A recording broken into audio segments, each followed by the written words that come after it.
Halo, assalamualaikum semuanya. Maaf banget ini agak telat soalnya tadi tombol live-nya tuh nggak ketemu. Jadi kan aku udah lama nggak live memangan ya. Terus jadi susah banget nggak menemukan tombol live. Alhamdulillah akhirnya ketemu juga dengan bantuan Manda Ima Satrianto. Nah jadi hari ini seperti yang udah aku posting di Instagram feed bahwa aku mau live bareng dengan seorang praktisi psikologi yaitu Mbak Novi Ningrum. Beliau juga praktisi parenting dan punya sertifikasi di bidang hipnoterapi serta NLP. Nah, langsung aja ya karena ini udah telat 15 menit, langsung saja aku mau invite Mbak Novi dulu.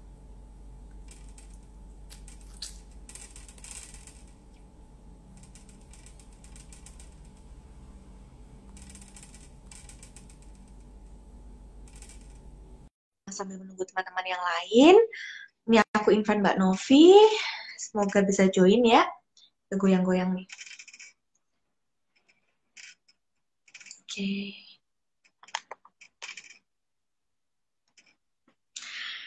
Jadi sebenarnya emang udah lama ya pingin ngobrol live sama Mbak Novi. Cuman waktu itu masih bingung nih temanya apa gitu. Yang bisa bermanfaat gitu kan pinginnya. Nah terus kemarin ada kasus yang bullying itu atau perundungan, akhirnya ngobrol-ngobrol sama Mbak Novi, gimana Mbak kalau kita ambil tema ini gitu. Alhamdulillah beliaunya mau. Jadi hari ini kami berdua mau membahas tentang bullying gitu ya, atau perundungan. Tadinya sih kita pingin gimana mencegah gitu ya, mencegah terjadinya bullying gitu, terutama kalau masih anak-anak gitu kan, karena di sekolah juga nggak memungkiri bahwa memang terjadi gitu kan bullying ini dan udah kayak membudaya. Nah, sedihnya adalah ketika masih anak-anak dan kita menganggapnya wajar, nah akhirnya ternyata keterusan gitu ya, ternyata di tempat kerja, di perusahaan itu juga bisa terjadi gitu perundungan, dan ini kan pasti udah lebih susah lagi ya kalau mau apa ya ibaratnya mau membenarkan kembali gitu kan, beda dengan yang masih anak-anak. Nah nanti kita akan bahas juga nih sebenarnya bisa nggak sih bullying itu dicegah gitu, kalau bisa sebagai ortu harus bagaimana gitu. Nah, kemudian kalau sudah terlanjur terjadi bullying, baik sebagai korban ataupun pelaku, nah itu orang tua dan anak itu harus bersikap seperti apa gitu. Mana ya, kita sambil tunggu ya Mbak Novi. Ini malah ada Tia. Halo Tia.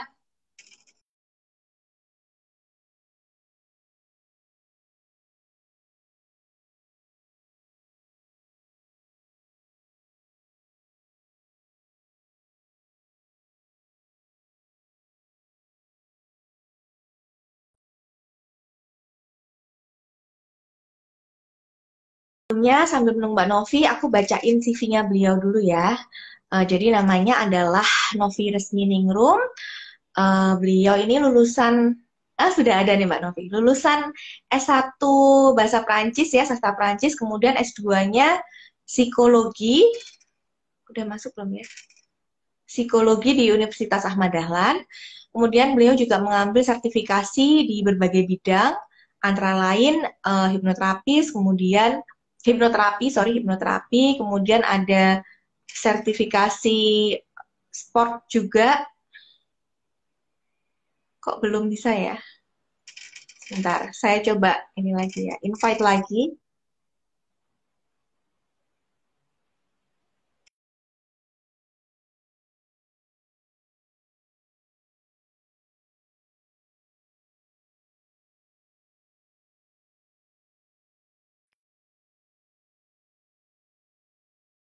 Assalamualaikum Mbak. Halo, halo, halo. Iya, Aku. Oke, hai. aku sorry banget ya, aku tuh udah lama nggak live, jadi ternyata tombolnya. Enggak Akhirnya ketemu. apa-apa, enggak apa-apa. Apa kabarnya? Alhamdulillah, baik. Ya, kayaknya tambah mulus aja nih wajahnya. Ya Biar ampun. lucu. Ada lucu-lucu di sini. Aku juga lama nggak live, ternyata lucu-lucu ya di sini nih lah kalau ada tanda-tandanya nih. Ada Ada ini emot-emotnya lucu. filter ya, filter-filter juga ya. Oh, lucu ya ternyata ya. Ya, oke, hai. Halo, Mbak. Halo, tadi aku bacain CV-mu. Oh Jadi ya, oke. Mbak Novi ini selain background ada master psikologi juga ini banyak banget ya tersertifikasinya Gak usah grafologi, dibacain, gak usah dibacain. saking banyaknya.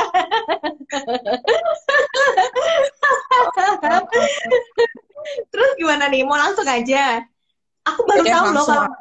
kalau dulu aku baru tahu kalau ini juga apa praktisi mental mental coach juga ya. Itu gimana handling Ya, handling klien ya gitu ya?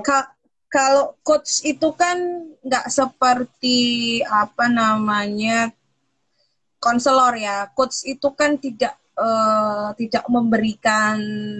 Jadi dia gini, Tapi coach itu tuh mendengarkan saja. Jadi bagaimana mengudari apa? Membantu klien itu sebenarnya menyelesaikan permasalahannya tuh dia sendiri gitu. Cuma oke. aku belum ditaraf sampai trainernya sih. Jadi coach itu kan ada banyak banyak step gitu kan. Nggak mudah juga, mulek-mulek juga. Jadi aku pikir ya sudahlah ditaraf itu saja aja.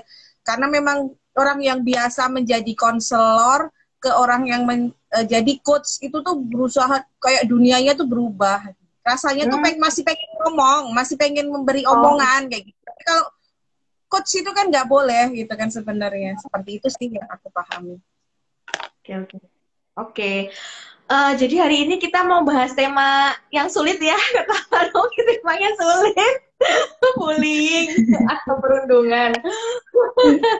Gimana nih Mbak? Pertama kali dengar kasus kayaknya sering ya, pasti sebagai praktisi psikologi sering mendengar kasus perundungan kan ya. Walaupun levelnya itu adalah level sekolah gitu kan Ya, biasanya. Nah, ya, ya. Mbak Novi sendiri gimana waktu pertama kali mendengar booming lagi nih tentang bullying itu Hmm. yang ada di pikiran Mbak Novi seperti apa?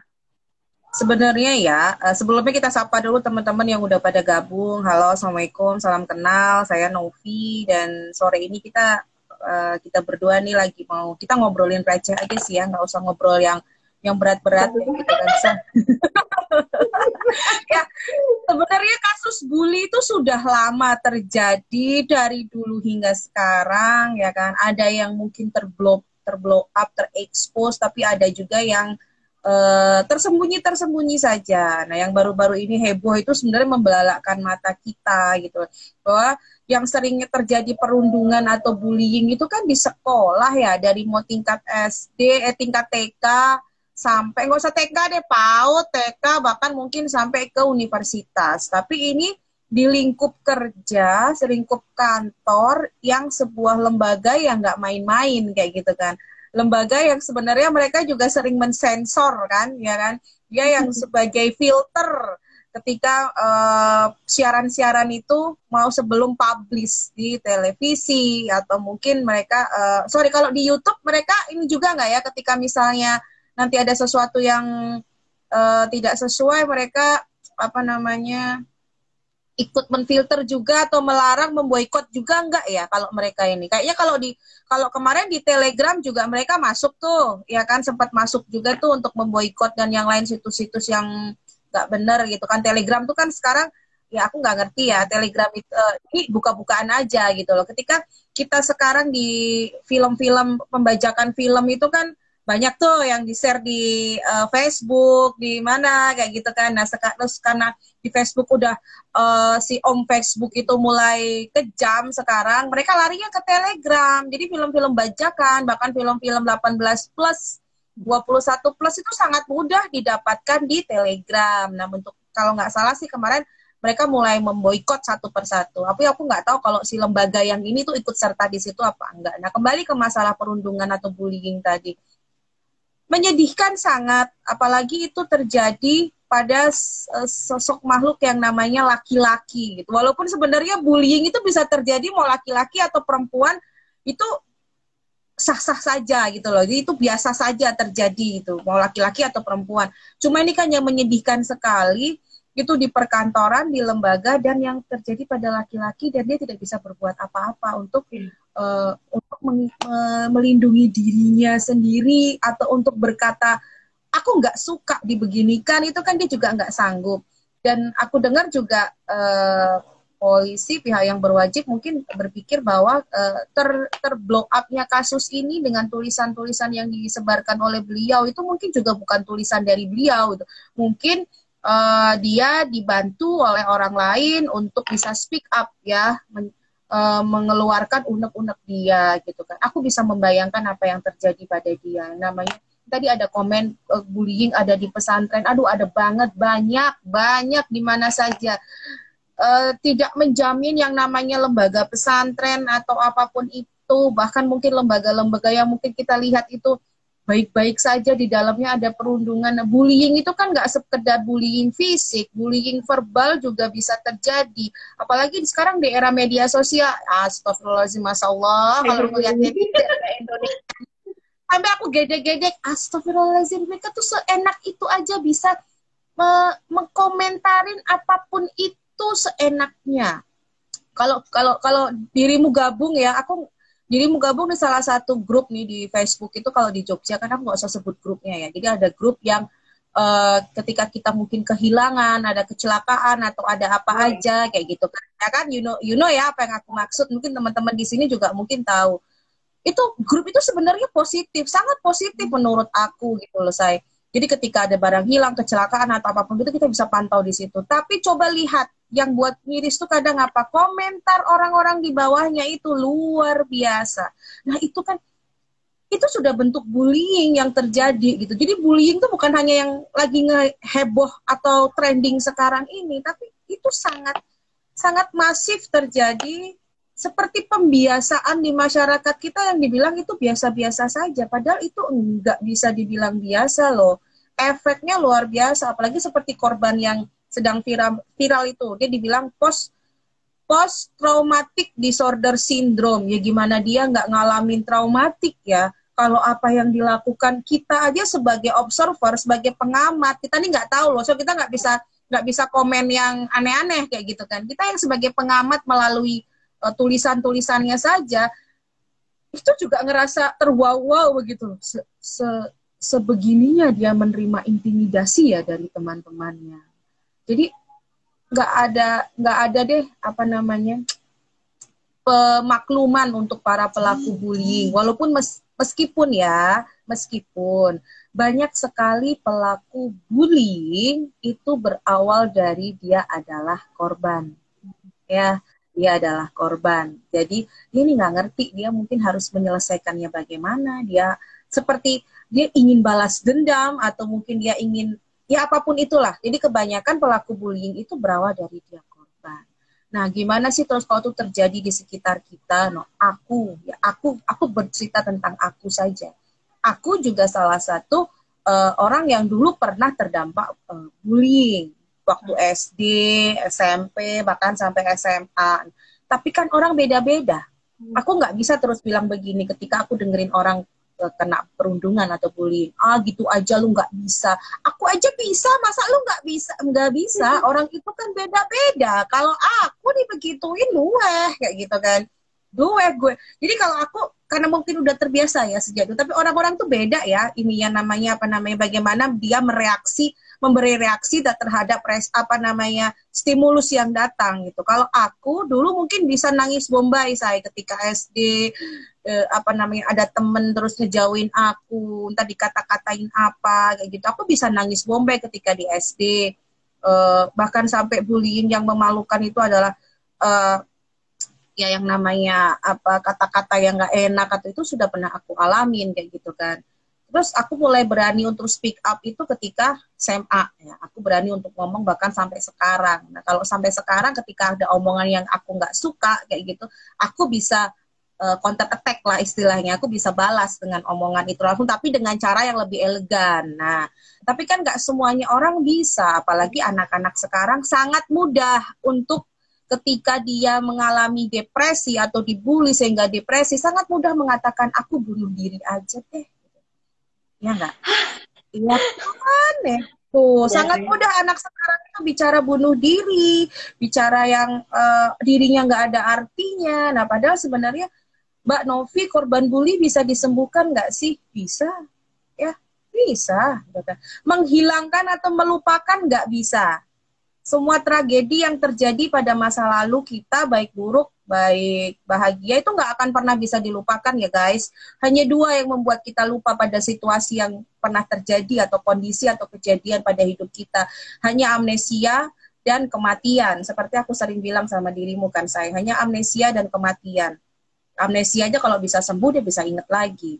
Jadi apa yang terjadi pada korban bully, traumatik itu nggak akan bisa dihilangkan. Adanya bagaimana kita memanajemen emosinya, termasuk pada korban yang sedang viral ini. Sebenarnya banyak tuh sebelum ini tuh korban-korban bully itu yang sampai pada akhirnya mereka bunuh diri, ya kan, mereka bisa stres, mereka sampai ke masuk ke rumah sakit jiwa dan yang lain-lain. Itu kan sebenarnya itu tidak perlu sampai terjadi jika ditangani lebih awal. Masyarakat atau orang sekitarnya lebih aware. Atau kita sebagai orang tua itu bisa mengerti bagaimana perubahan anak-anak. Anak-anak dibully itu nampak loh perubahannya. Nggak usah anak-anak kita aja pasti akan nampak. Kok anak-anak itu pasti tampak sekali perubahannya. Nah, kita sebagai orang tua atau sebagai orang dewasa di sekitarnya, sebagai guru, sebagai pendidik gitu kan, sebagai orang yang peduli dengan anak, dengan pendidikan, itu pasti kita bisa melihat itu ada apa sih. Nah, itu dia, Say. Jadi panjang gue ngomong. Panjang. Nah, terus menyikapinya gimana ya? Kalau misalnya kita sebagai orang tua lah atau sebagai guru tadi tahu, ngeliat langsung gitu, kalau ada yang jadi korban dan pelaku. Nah, itu harus gimana nih? Baik dari si korban dan pelaku ya. Oke. Ketika kita menemui atau melihat langsung atau mungkin dilapori, nah ya kan dilapori gitu. Sebelum ke situ kita begini, kita nih sebagai orang tua nih, sebagai orang tua kayak Dian juga punya anak ya usia balita, batita. Aku juga mulai punya anak yang mau menginjak masa remaja awal gitu kan. Dulu sebelum aku tahu ilmunya, aku selalu bilang begini sama anakku. Ketika dia disakiti temannya, baik waktu itu di PAUD ya, aku bilang jangan dibales kakak, kasihan. Udah kalau jadi ketika dia disakitin temennya, gak usah dibales, udah kakak diem aja, kayak gitu kan. Itu begitu terus menerus pada akhir ternyata itu nggak boleh ya. Aku bilang begitu, ternyata itu membuat anak kita jadi nggak berani bicara, nggak berani bersikap, nggak berani untuk mengatakan bahwa aku nggak suka dalam situasi dan kondisi seperti ini. Nah, ketika aku tahu ilmunya, gue berdiskusi dengan beberapa banyak orang, apa yang harus aku lakukan ketika anakku menerima perlakuan yang tidak enak dari teman sebayanya. Beberapa teman menyarankan, mereka memang praktisi, mereka memang ngerti dunia psikologi. Kala itu sebelum aku terjun ke dunia psikologi, itu mereka bilang, ketika anakmu disakiti, katakan pada dia yang pertama, ya, ketika dia bisa berkata, katakan nggak suka, aku nggak suka dibeginikan, ini sakit, ya, aku nggak suka dibeginikan, ini sakit. Sudah, ketika masih si orang itu memperlakukan itu lagi, boleh kok ketika dia dicubit dibalas cubit, tapi saat itu ya Novi, di saat itu. Jadi ketika dicubit begini, aduh sakit, aku nggak suka dibeginiin, begitu. Terus kita juga bisa boleh bilang sama anak itu, ayo kamu minta maaf karena kamu udah nyakitin aku.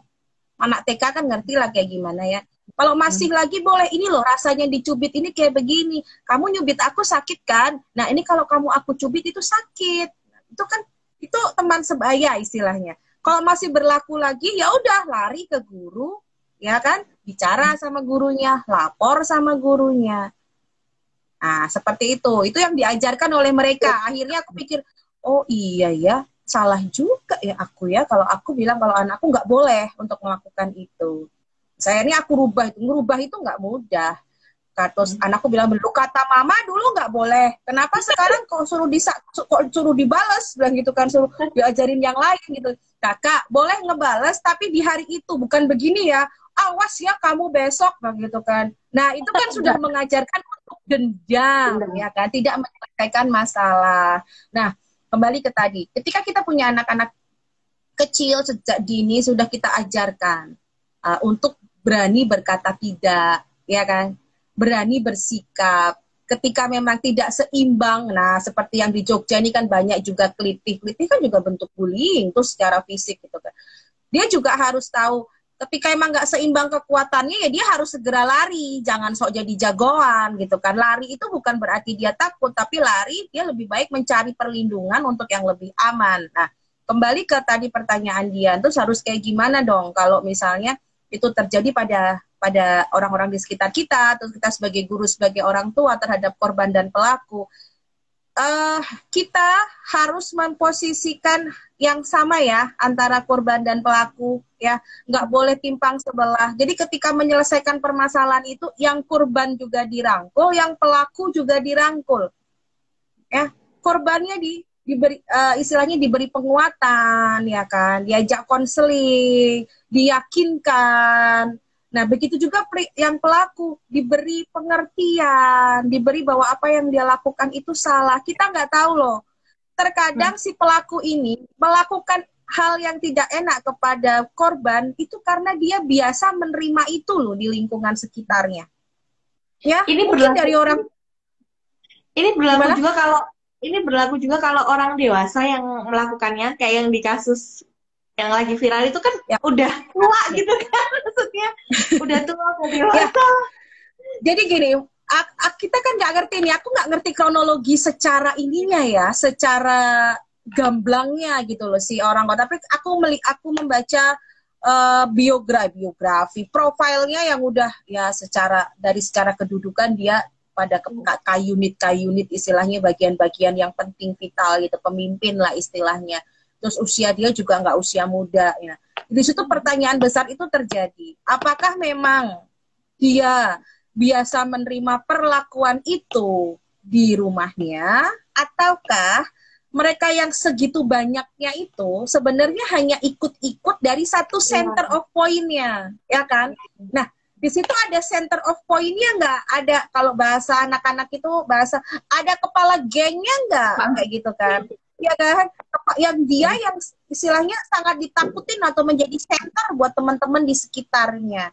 Biasanya pelaku bullying nggak sendiri loh, say. Dia lebih sering bergerombol. Gerombolnya itu apa? Biasanya satu aja center of point-nya. Yang lain itu follower, ya kan? Dia ngelakuin masih A, gue juga bisa dong, kayak gitu loh. Nah, seperti itu yang sering terjadi. Perhatikan saja, pelaku-pelaku bully itu sering banget berkelompok. Dia pasti punya kelompok. Kalau di sekolah itu kan ya geng yang paling ditakutin, paling di ini kayak gitu sih. Itu terjadi. Kalau bertanya apakah itu terjadi juga Mbak sama orang-orang yang kemarin memperlakukan itu pada si korban. Nah, ini kita kan nggak tahu juga nih apa namanya motif. Dan dengar-dengar juga sepertinya nih, dengar-dengar ya, aku dikoreksi kalau salah. Polisi juga belum bisa mendapatkan bukti kan bahwa memang mereka itu yang melakukan itu. Ini susahnya bullying di sini. Nih. Kadang mau bukti apa kayak gitu loh. Selama itu bukan fisik. Kalau fisik kan kita visum dapat bukti ya. Lah kalau yang dilakukan adalah ocehan, kalau di media sosial aja mending ada bukti ya. Ada bukti yang bisa kita screenshot. Makanya sekarang hati-hati ya di media sosial itu. Screenshot itu kita nge-screenshot, saya juga aku juga gede-gede, kita nge-screenshot aja itu udah pelanggaran undang-undang ITE loh. Bayangin aja, kita screenshot itu udah pelanggaran undang-undang ITE.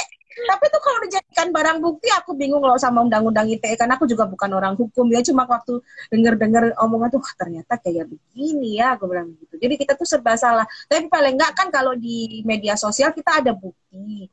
Nah, tapi kalau hanya diejek seperti yang dilakukan orang-orang itu kan tidak ada bukti video, tidak ada bukti apa. Lawang sebenarnya ya, ketika nanti kita menvideokan sebuah kejadian saja, itu mau jadi barang bukti lah. Kalau mereka gugat balik juga kita kena loh, ya kan, merekam tanpa izin. Nah itu kan aku juga bingung kalau mau ngomong seperti itu gitu loh. Kadang-kadang itu kayak begini ya gitu kan. Jadi kita lebih kepada akhirnya memberikan penjelasan, penguatan, perlindungan pada orang-orang di sekitar kita saja gitu loh, agar mereka tidak menjadi korban bully, juga tidak menjadi pelaku bully gitu kan, termasuk pada anak-anak kita. Nah, yang jadi contoh adalah kita gitu loh, bagaimana kita memberi contoh pada anak-anak kita, memberi pengertian pada anak-anak kita. Sekarang itu begitu mudahnya bully itu dilakukan karena semuanya sangat mudah difasilitasi, seperti Oke, kita ngomongin yang lebih realistis ya. Ntar aku di pro dan kontra juga nggak apa-apa. Justru aku lebih suka ketika nanti ada diskusi di situ. Ya, orang-orang bilang gini nih. Ini bullying bisa tambah heboh karena game online yang menyajikan tembak-tembakan, terus apa yang adalah ya kan yang tembak-tembakan dan yang lain-lain. Kalau aku bilang bukan salah gamenya. Game itu hanya media, teman-teman. Ya, game gadget itu hanya media. Mereka nggak akan pernah salah kalau kita mempunyai aturan dan rule of the game dalam keluarga kalian untuk menggunakan itu. Ya, jadi bukan salah game ya begitu kan. Kita nyalakan internet, kita nyalakan gadget, kita nyalain perkembangan teknologi, nggak bisa. Kita mau berbuih juga itu persekian detik itu teknologi itu berkembang. Jadi game itu hanya media. Nah, ketika misalnya begini, terus Mbak Novi, berarti Mbak Novi menyarankan anak-anak kita main game? Enggak juga. Ya, enggak juga. Tapi paling nggak anak-anak kenal ketika misalnya ada adegan kayak di aku agak nggak salah PUBG atau FF itu kan yang tembak-tembakan begitu. Nanti orang jadi biasa melihat darah, nggak juga. Ketika dia melihat itu kasih dong pengertian. Sebagai orang tua zaman now, orang tua anak-anak zilenial, orang tua anak-anak generasi alpha, ada baiknya dong kita main game bareng juga dong sama anak-anak kita. Jadi tahu tuh namanya Among Us itu kayak apa, ya kan? Terus jadi dikasih pengertian, ini begini, anak sekarang nggak kayak zaman kita kecil kan, orang tua tuh memberi pengertian pada kita gitu kan. Mbak Novi kan ada cewek seksi di situ. Iya, kalau aku dampingi anakku untuk main, ya kan? Aku beri pengertian pada dia, perempuan yang baik adalah yang seperti ini. Ya, sekarang kita muslim, oke? Okay? Kalau yang di game seperti itu berarti gimana kakak? Ya nggak baik dong mama. Nah sudah, kakak udah ngerti toh berarti begitu. Ya mungkin cara didikku dengan cara didik teman-teman berbeda. Cuma aku ingin balance aja. Anak-anak itu nggak ketinggalan, nggak kudet, ya kan? Nggak terus dia nggak tahu perkembangan teknologi, tapi dia juga tahu aturan. Nah, di situ juga kita bisa kasih pengertian juga tuh, bullying juga ada di situ. Nggak boleh ya, namanya yang getok-getok kepala teman itu kan ada tuh game apa tuh yang dicetok-cetok kita pokoknya apalah itulah itu. Mama, yang kecil-kecil udah sedang cetok-cetok begitu. Memang nanti diikutin tiba-tiba ngikutin yang mbaknya nyetok adiknya. Itu loh mah kayak film apa sih? Trum apa sih itu loh ada video itu trum ya itu kan ada itu trum itu kan ngomongin si gadis kaya si gadis miskin itu kan aku pikir itu apa ya aku dengerin itu apa ya terus aku dengerin oh kok begini isinya ya udah aku diamin dulu setelah itu aku putar balik lagi video itu mereka dengerin. Ya situ aku ngomong, ini nggak boleh, kan? Tidak boleh kita mengejek orang itu dengan miskin, nggak punya duit, kayak gitu kan. Terus kalau kita itu punya duit, nggak boleh sombong. Nah di situ tuh sebenarnya aku sukanya ketika kita menemui kasus trek depan mata kita, itu sebenarnya menjadi pendidikan live buat kita untuk langsung ngajarin saat itu, kayak gitu loh. Kalau pas kita menemuinya, gak usah ditunda-tunda, anak sekarang kan kritis. Nah, kembali ke bully tadi. Terus gimana Mbak kalau anak-anak kita kena sebagai korban, ya sebagai orang tua, jangan marah juga sama pelakunya langsung. Kan banyak tuh orang tua langsung tiba-tiba datengin pelakunya, ya kan? Pelakunya dibentak-bentak atau dimarah-marahi. Apa bedanya kita sama itu pelaku? Ya kan? Jadi kita memberikan contoh sama anak kita, bagaimana orang tuaku bersikap, karena anak-anakku juga pernah ngalamin itu di TK-nya, baik yang pertama, yang kedua, atau yang ketiga. Yang kedua itu ngerasa diapain sama temennya ya, kayak dikucilin sama temennya, bahkan sampai kejepit pintu, kayak gitu kan. Sampai kejepit pintu, kayak gitu kan. Terus akhirnya aku tidak langsung menegur anaknya, si pelaku itu. Tapi aku meyakinkan anakku untuk kamu harus begini, ya kan, kamu harus begini. Terus sampai meyakinkan dia mau sekolah lagi. Aku juga tidak bertemu dengan orang tua si pelaku, tapi aku ngobrol sama kepala sekolah dan wali kelasnya. Alangkah lebih baiknya wali kelas dan kepala sekolah yang menyelesaikannya. Kalau saya pribadi, yang penting tolong sambil diperhatikan kegiatan anak saya di sekolah. Tugas kita sebenarnya sebagai orang tua handle anak kita ini aja nih. Pelaku tidak dalam rangkaian kita untuk ikut-ikutan, biarlah pihak sekolah yang menyelesaikannya. Walaupun mungkin pada akhirnya pihak sekolah waktu itu bicara padaku, orang tuanya nggak merasa kalau anaknya seperti itu. Nggak ada orang tua yang merasa bahwa anaknya itu nakal. Itu tuh butuh perhatian khusus, nggak ada orang tua yang kadang siap untuk menerima bahwa Dian, anakku begini-begini, masa sih di rumah enggak? Nah itu loh, kebanyakan orang tua seperti itu kan, gitu kan. Nah, itulah. Jadi sebelum terlanjur, ya. Jadi kalau kita yang masih punya anak-anak kecil begini, sebelum terlanjur, harus kita handle benar-benar. Kita harus aware. Nanti kalau bully itu kalau udah parah lagi, kalau sudah bulinya ke arah seksualitas ya. Nah, ini harus diselesaikan. Nggak, nanti traumatiknya luar biasa. Traumatik. Karena aku beberapa sekitar masa-masa COVID kemarin lah, mungkin ya 8-9 bulan yang lalu, aku handling kasus bullying, pelecehan seksual, dan itu sorry to say, itu terjadi di lingkup pesantren.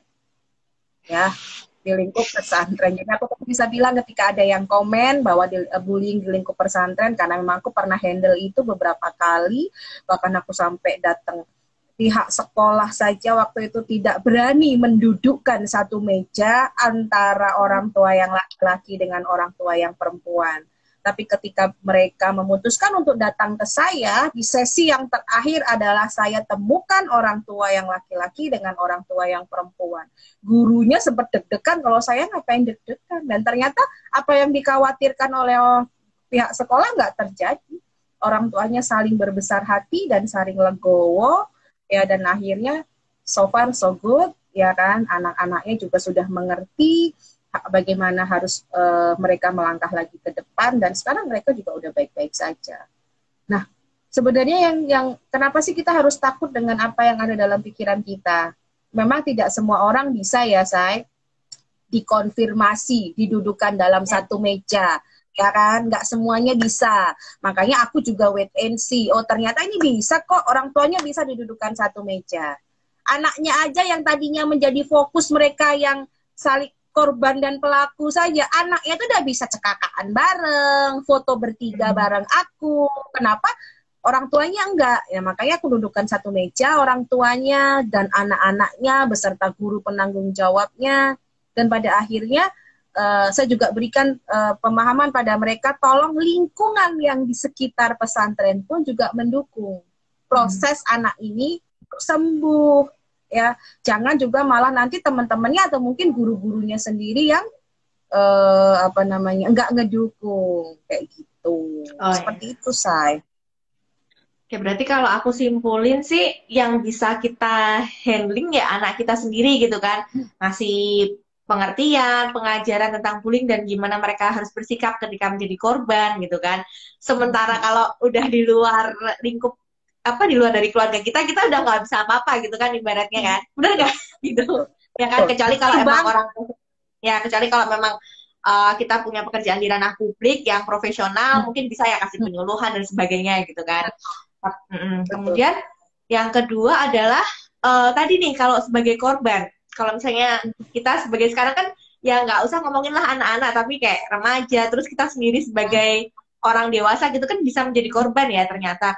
Padahal tadi pelaku bully itu kebanyakan bergerombol dan mereka biasanya memang secara powerful tuh lebih kuat, entah jabatannya lebih tinggi atau entah badannya lebih besar gitu kan. Itu kan berarti sulit untuk dilawan kan. Nah, apakah kita harus selalu melawan atau kapan sih kita bisa melawan, kapan kita harus kabur gitu, dan kalau kabur kita harus ngelakuin apa nih supaya nggak terjadi lagi bullying tersebut?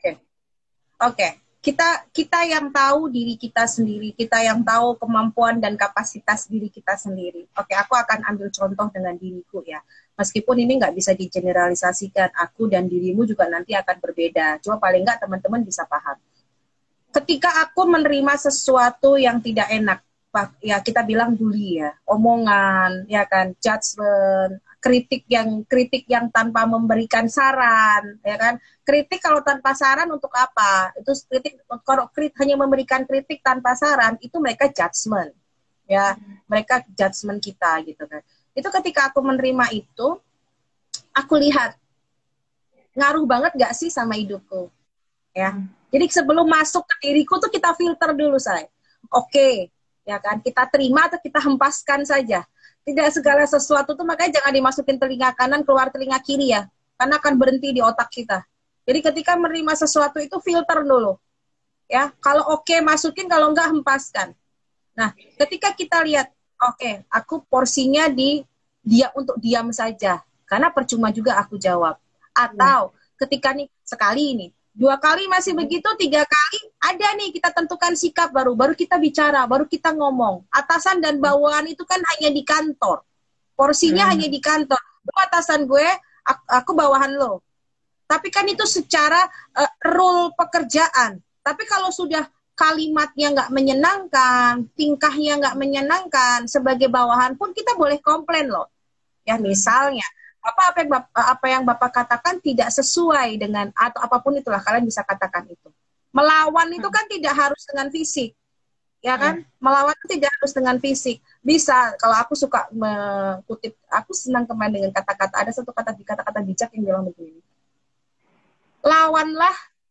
Lawanlah ketidakadilan dengan menunjukkan dirimu dalam versi yang terbaik. Ya, jadi berikan versi terbaikmu itu untuk melawan atau membalas orang-orang yang telah melakukan hal yang tidak enak pada dirimu ketika kamu tuh nggak bisa balas langsung. Ya, kapan kita melawan, apa yang harus kita lawan itu kita yang tahu. Kalaupun kita memang kayaknya gue nggak bisa deh, nggak seimbang kekuatannya, mending aku mundur teratur. Boleh saja. Makanya kalau aku punya prinsip, gue nyaman gue lanjut, gue nggak nyaman gue cabut. Dalam lingkungan apapun, dalam pertemanan apapun. Karena aku nggak mau toksik itu terlalu banyak masuk. Karena coba perhatikan, orang yang bergaul dengan orang-orang yang hobi ngebully, 11-12 kok nanti. Lama-lama ngikut aja deh. Kayak gitu kan. Jadi toksik banget, jadi kita pikir, udah kita mundur teratur aja. Gue nyaman, gue lanjut. Gue nggak nyaman, gue cabut. Tapi nggak semua orang bisa. Karena ada orang yang udah segede-gede kita gini aja kehilangan satu teman atau satu sahabat baiknya berasa dunia itu runtuh. Ya, makanya terlalu lekat dengan seseorang itu nggak bagus juga efeknya kayak gitu kan. Jadi karena yang namanya pelaku bully itu kesempatan itu menjadi seorang yang tadinya korban terus dia menjadi pelaku itu kesempatannya banyak kayak gitu loh. Ya kan, dulu dia korban nih di lingkungan yang mungkin banyak lebih superior dibandingkan dia, ya kan. Tapi nanti ketika dia di lingkungan, si korban ini di lingkungan yang dia bisa menjadi superior dibandingkan yang lainnya, nggak menutup kemungkinan dia juga akan menjadi pelaku dong. Seperti itu, jika belum tuntas traumatik atau belum tuntas rasa sakit dari dia.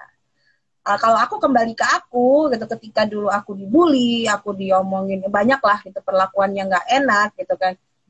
Dan sekarang aku ketemu lagi dengan mereka-mereka yang dulu pernah melakukan itu, hampir sebagian besar apa mereka bilang, aku nggak nyangka ya kamu ada di sampai di posisi ini. Serius? Ya, serius. Karena dulu aku pernah bilang kayak kehilangan sahabat itu kehilangan dunia dan yang lain-lain, ya. Bahkan sejak aku tidak percaya lagi yang namanya sahabat, bahkan aku menghapus yang namanya kamus dalam otakku atau sahabat, gitu, hidupku lebih tenang. Gitu. Aku belum lama loh bilang ketika aku dekat dengan orang, aku bisa mengatakan bahwa dia sahabatku. Gitu loh. Sejak dulu aku pernah merasa kecewa, bully, dan yang lain-lain. Tapi ketika Tuhan pertemukan lagi aku dengan mereka-mereka di waktu yang tepat, dan akhirnya mereka juga bilang bahwa aku nggak nyangka kamu di posisi ini, kamu di kondisi yang saat ini, gitu kan. Sedangkan kita yang dulu seperti itu tapi flat-flat aja. Nah, manusia itu kan dinamis. Jadi ketika mereka menyadari apa yang menjadi kesalahan mereka, kenapa kita harus menghakimi? Ya kan? Justru ketika kita sudah melepaskan, disitulah nilai keikhlasan yang sesungguh-sungguhnya. Nggak mudah, tapi bukan berarti susah. Semua orang pernah merasa dibully, termasuk aku. Ya kan, justru karena aku pernah dibully, aku pernah disakitin, aku pernah di posisi nggak enak gitu, itu membuat aku semakin tough. Jadi ketika aku bicara sama orang tidak terus masa gitu aja nggak bisa, nah aku hanya bilang ya nggak apa-apa, terima aja dulu gitu kan, terima aja dulu. Terus ketika memang kamu yakin harus meninggalkan dan pergi jauh dari mereka, tinggalkan dulu, letakkan dulu. Itu sih yang aku bilang juga sama anak-anakku, untuk ngajarin mereka untuk berkata tidak, berkata nggak suka, ya kan. Dan orang tahu, ada kalanya orang tahu siapa kita.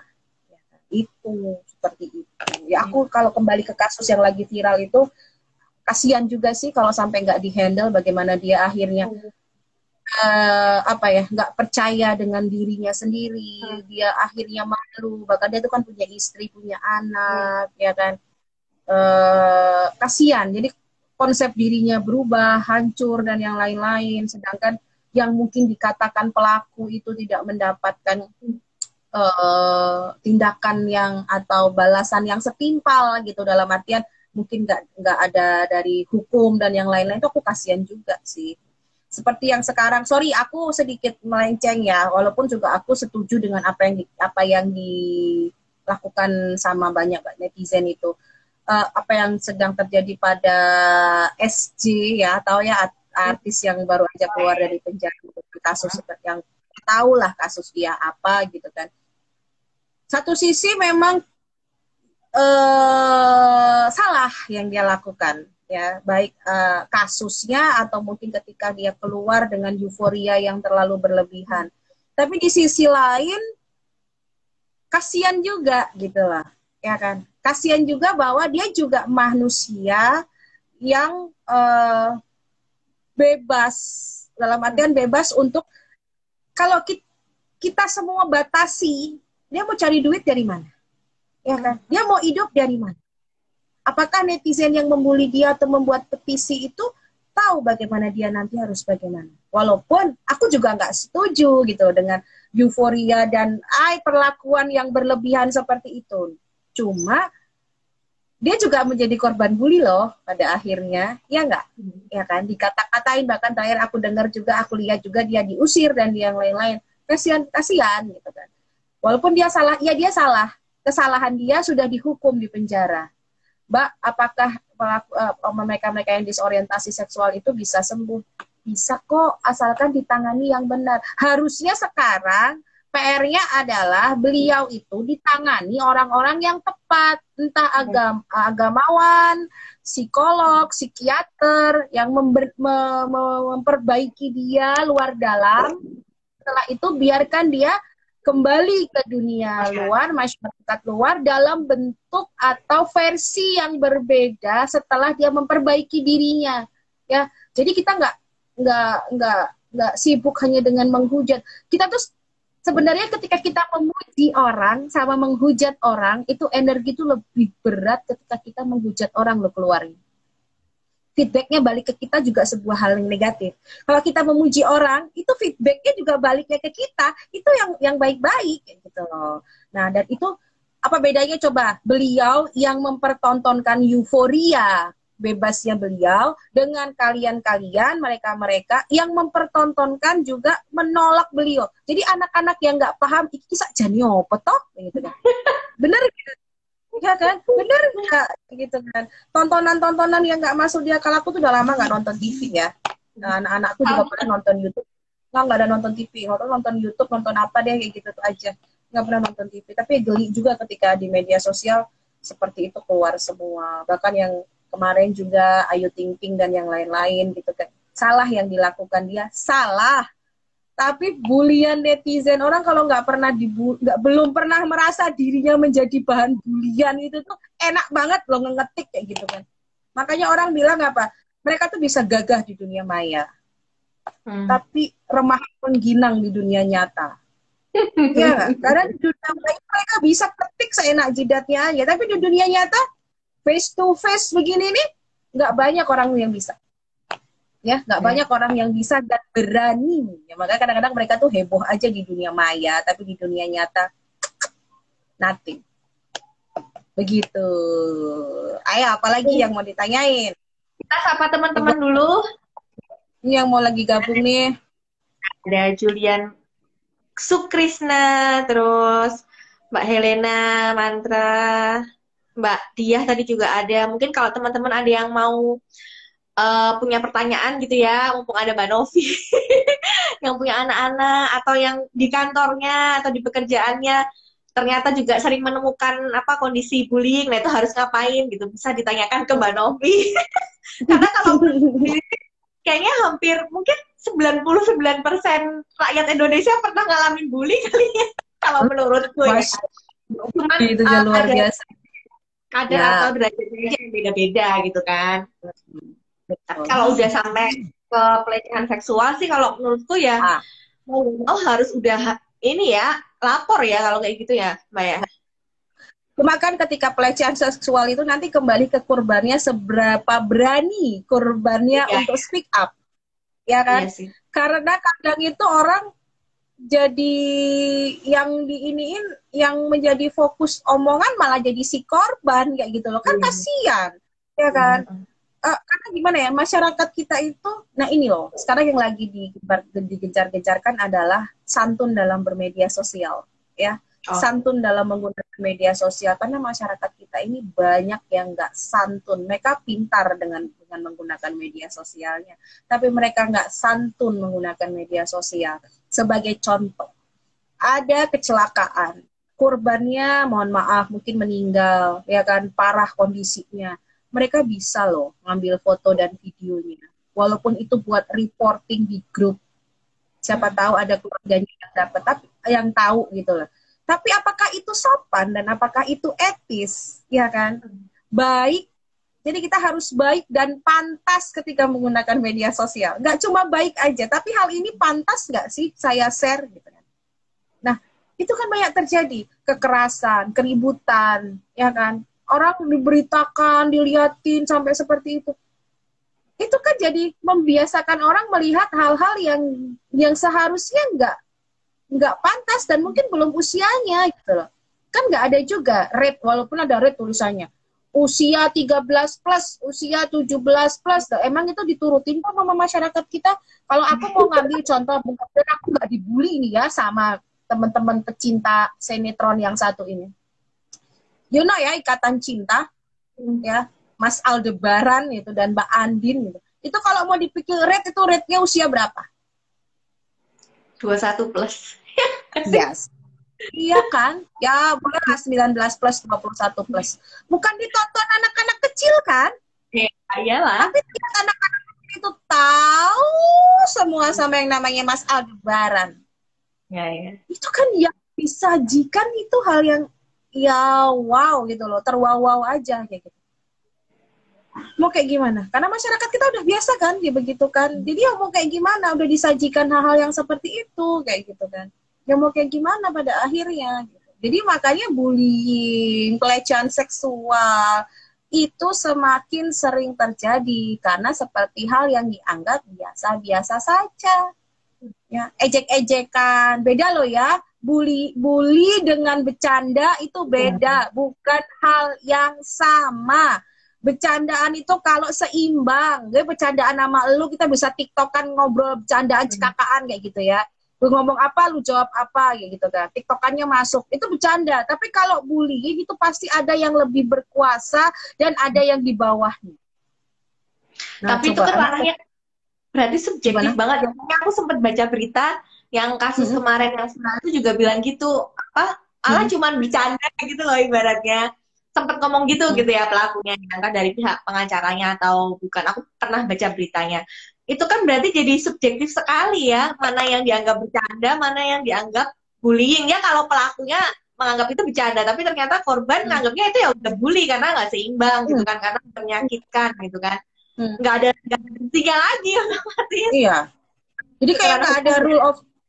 rule of the game-nya kan gitu. Ya kalau si pelaku bilang itu bercanda, bercanda mana? Sampai yang harus menelanjangi orang. Bercanda mana? Sampai yang harus sorry to say, harus apa, memegang alat vitalnya orang lain. Sedangkan kita kan diajarin ya, kita ngajarin anak-anak kita juga. Mau laki-laki atau mau perempuan, mana bagian yang boleh disentuh, mana bagian yang nggak boleh disentuh oleh orang lain dengan alasan apapun.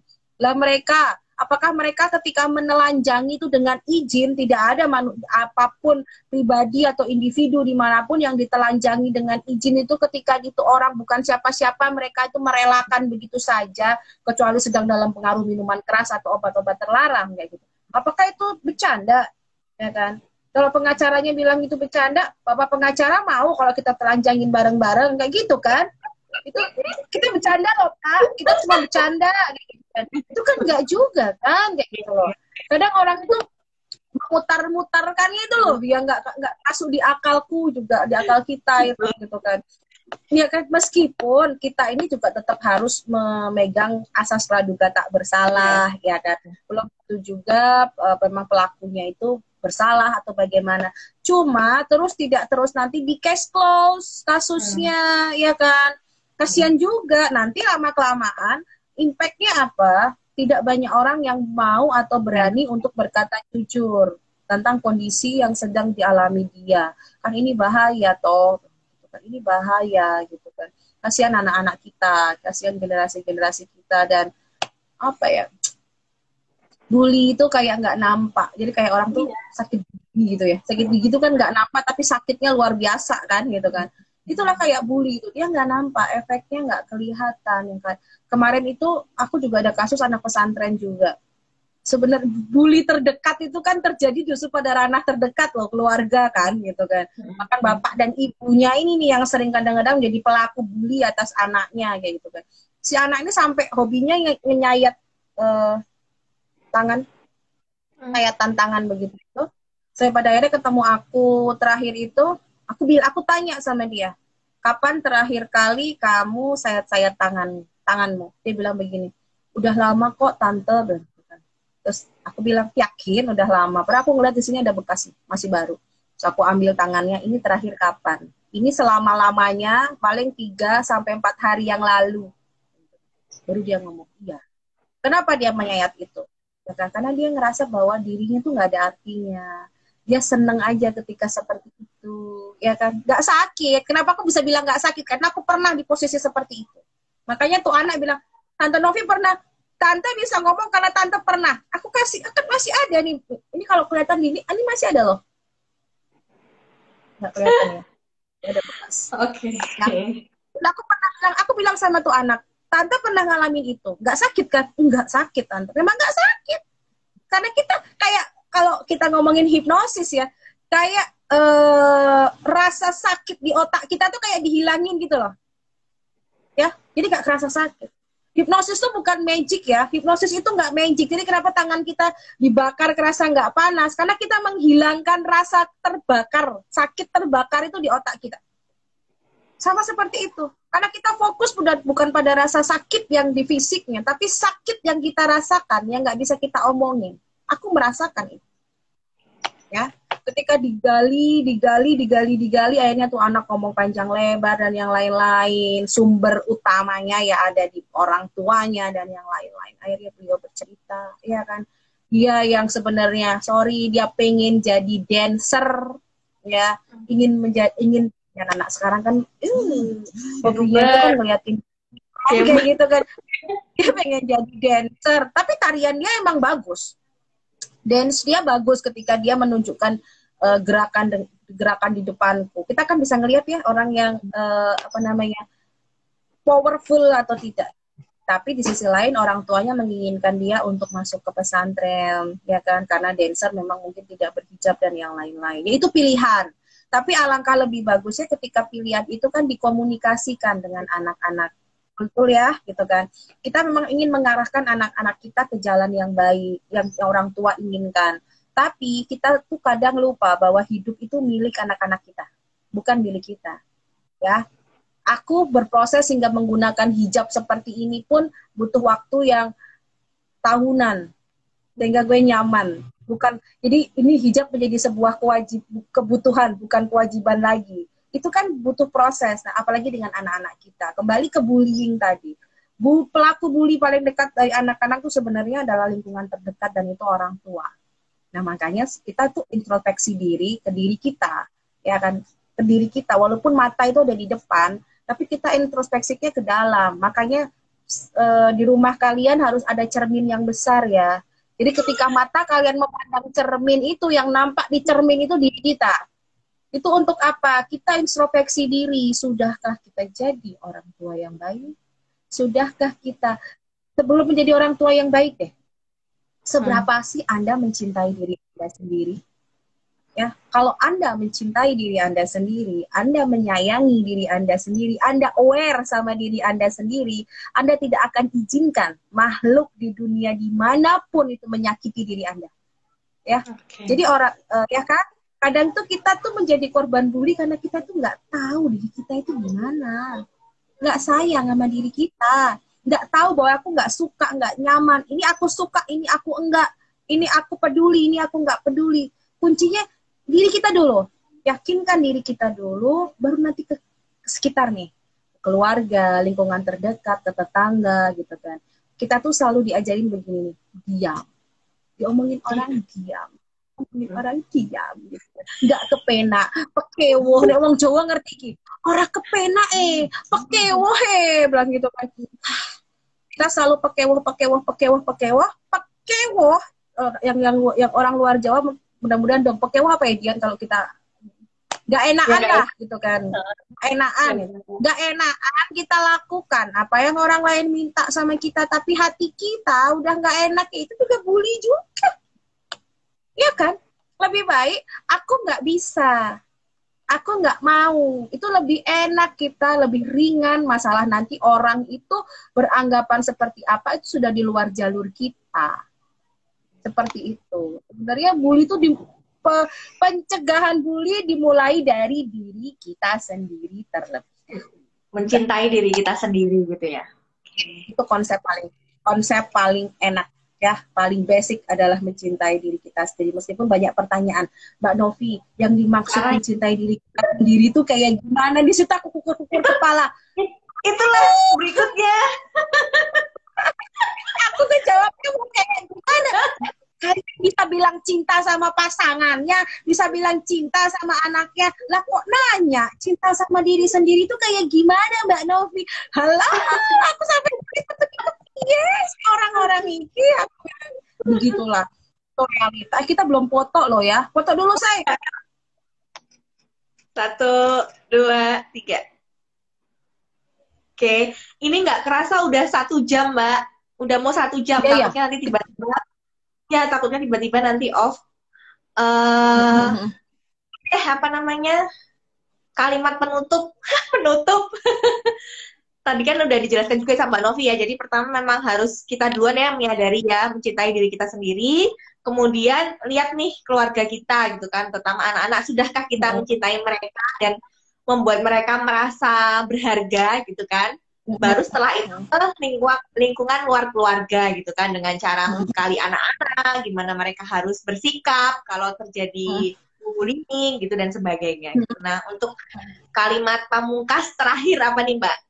Oh, sebenarnya aku pengen nanya sih, kayak misalnya bela diri gitu, itu penting gak sih sebenarnya buat pembekalan anak-anak kita belajar bela diri? Aku bilang penting banget. Ya, anakku aku bekalin semuanya bela diri. Aku nggak peduli mereka mau jadi atlet atau tidak, whatever, itu terserah. Tapi itu menjadi bekal untuk diri dia sendiri, baik yang laki, baik yang cewek. Sebenarnya itu maunya suamiku sih. Jadi semua anak-anaknya dibekali oleh bela diri, biar mereka paling nggak itu preventif untuk diri mereka sendiri. Karena zaman ke depan kita nggak tahu. Kalau di Jogja pergi naik motor malam-malam aja udah mengerikan. Sedangkan zaman sekarang ya ini karena PPKM aja, karena COVID ya. Kalau enggak besok ke depan anak-anak pasti tetap akan pulang malam dengan aktivitas mereka. Boro-boro naik motor, naik mobil aja kacanya dilempar, apalagi naik motor. Tapi paling enggak kalau mereka sudah dengan perlindungan bela diri, mereka tahu bagaimana mereka menjaga diri mereka sendiri. Jadi kalau aku bilang buat teman-teman, ajarinlah anaknya bela diri untuk preventif, ya kan. Enggak harus jadi atlet, tapi yang penting dia tahu bagaimana dia harus menjaga dirinya atau mengamankan dirinya dari orang-orang di sekitarnya yang bertindak atau berlaku niatnya jahat. Terus kata pamungkasnya adalah apa ya? Bully itu sebenarnya dekat dengan kita. Nampaknya jauh tapi dia itu dekat dengan kita. Ya kan? Nah, kita yang harus aware, kita yang harus tahu, kita yang harus membuka mata. Kalau kita melihat korban bully ataupun pelaku bully, rangkul mereka sama-sama. ya kan? Tidak ada yang harus kita kucilkan, tidak ada harus yang kita bela berat sebelah, enggak. Tapi rangkul mereka sama-sama, ya kan? Kalau perlu, ajak mereka langsung ke orang-orang yang tepat untuk menangani mereka. Ya, jangan pernah terlambat. Dan buat teman-teman, itu kalau buat kita yang mengamati atau melihat ya, tapi kalau buat teman-teman yang menjadi korban bully, jangan pernah takut untuk bicara. Kalau kalian takut bicara sama orang-orang keluarga atau teman dekat kalian, bicaralah sama orang-orang profesional di bidangnya. Kalian bisa ke konselor, kalian bisa ke psikolog, kalian bisa ke psikiater. Minimal mungkin pun kalian tidak bisa membalas, yang penting yang paling utama adalah kalian bisa melindungi diri kalian bisa menggiling trauma kalian, biar apa? Kalian bisa melangkah lebih enak ke depannya. Dan buat para pelaku bully, aku tahu itu, saya tahu kalian berawal dari korban juga, korban yang tidak terselesaikan, yang tidak bisa kalian salurkan rasa sakit hati kalian. Nah, segeralah kalian pergi ke orang-orang yang berkompeten, ya kan, biar kalian bisa lepas dari tingkah dan attitude yang itu sih kalau aku. Oke, bagus banget kesimpulannya dan pembicaraan kita hari ini. Aku dapat banyak insight sih, Mbak. Makasih ya Mbak Novi ya. Sama teman-teman semua yang udah nonton. Ntar kapan-kapan kita lanjut lagi. Terima kasih semuanya, Mbak Novi terutama. Wassalamualaikum warahmatullahi wabarakatuh. Kita tutup dengan dadah. Dadah.